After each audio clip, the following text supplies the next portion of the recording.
नमस्कार। हमारे YouTube channel famous stories of the world में आपका स्वागत है। हमारे हाड़ा चौहानों की श्रृंखला के अंदर हमने राम सिंह हाड़ा के बाद देखा।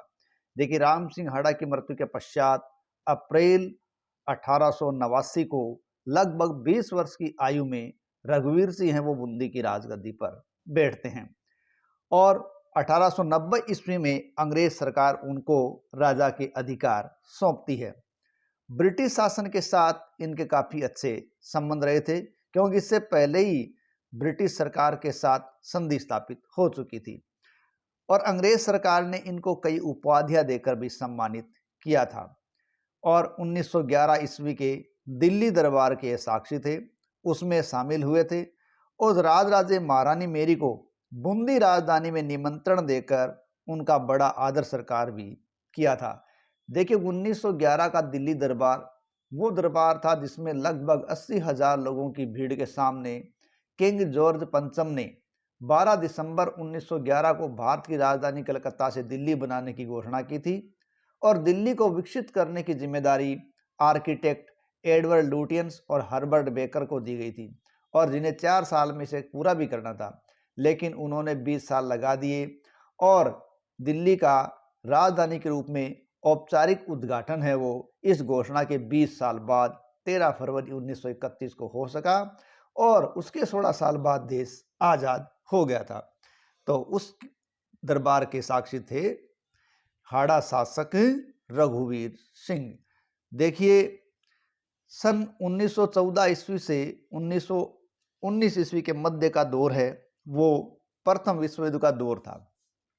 प्रथम विश्व युद्ध है वो 28 जून 1914 की एक घटना के कारण शुरू हुआ था। देखिए, ऑस्ट्रिया के राजकुमार फर्डिनेंड है वो बोस्निया हर्जेगोविना की राजधानी सेराजो में घूमने के दौरान 28 जून 1914 को अपनी पत्नी सहित मारे गए थे। उनकी हत्या गैब्रिएलो प्रिंसेप ने की थी और इसी घटना को लेकर 28 जुलाई 1914 को विश्व युद्ध शुरू हो गया था। तो प्रथम विश्व युद्ध के अंदर बूंदी राजे ने अंग्रेजों को अपनी सामर्थ्य से अधिक सहायता प्रदान की थी।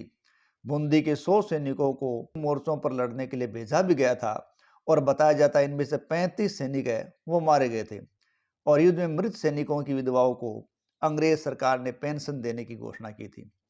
बूंदी के महाराव रघुवीर सिंह ने अंग्रेजों के युद्ध कोष में 19 लाख रुपए 5 समान किस्तों में देने की घोषणा की थी। अंग्रेज सेना द्वारा कोटा से देवली जाते हुए बूंदी में पड़ाव डाला गया था, तब भी महाराव ने उसे खाद्य सामग्री प्रदान की थी।